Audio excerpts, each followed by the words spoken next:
entire Western Hemisphere, and under the authority entrusted to me by the Constitution, I have directed that the following initial steps be taken immediately. First, to halt this offensive buildup, a strict quarantine on all offensive military equipment under shipment to Cuba is being initiated.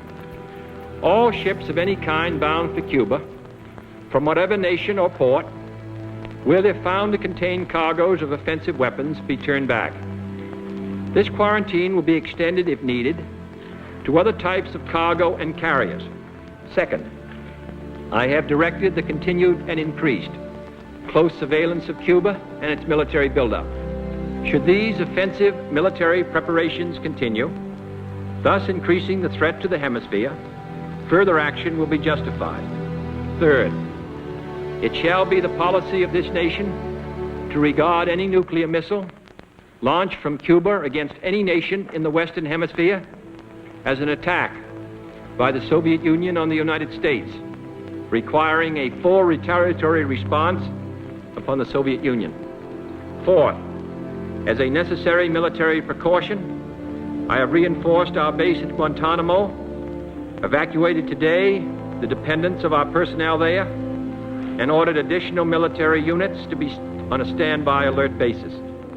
We are asking tonight that an emergency meeting of the Security Council be convoked. Our resolution will call for the prompt dismantling and withdrawal of all offensive weapons in Cuba under the supervision of UN observers before the quarantine can be lifted.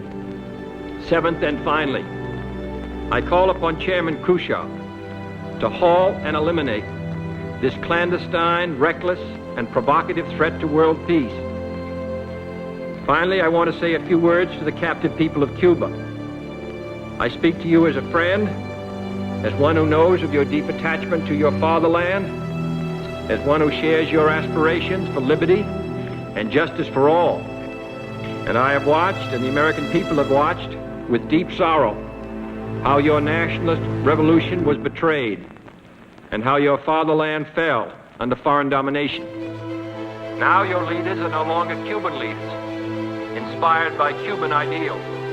They are puppets and agents of an international conspiracy which has turned Cuba against your friends and neighbors in the Americas and turned it into the first Latin American country to become a target for nuclear war, the first Latin American country to have these weapons on its soil.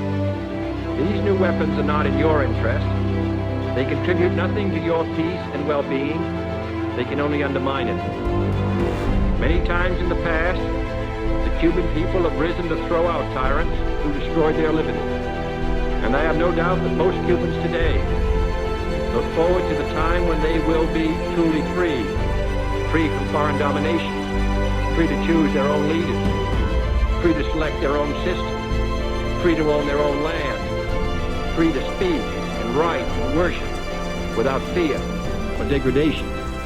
And then shall Cuba be welcomed back to the society of free nations and to the associations of this hemisphere. My fellow citizens, let no one doubt that this is a difficult and dangerous effort on which we have set out. No one can foresee precisely what course it will take, or what costs or casualties will be incurred. The path we have chosen for the present is full of hazards, as all paths are. But it is the one most consistent with our character and courage as a nation and our commitments around the world. The cost of freedom is always high, but Americans have always paid it. And one path we shall never choose, and that is the path of surrender or submission. Our goal is not the victory of might, but the vindication of right. Not peace at the expense of freedom, but both peace and freedom here in this hemisphere, and we hope around the world. God willing, that goal will be achieved. Thank you and good night.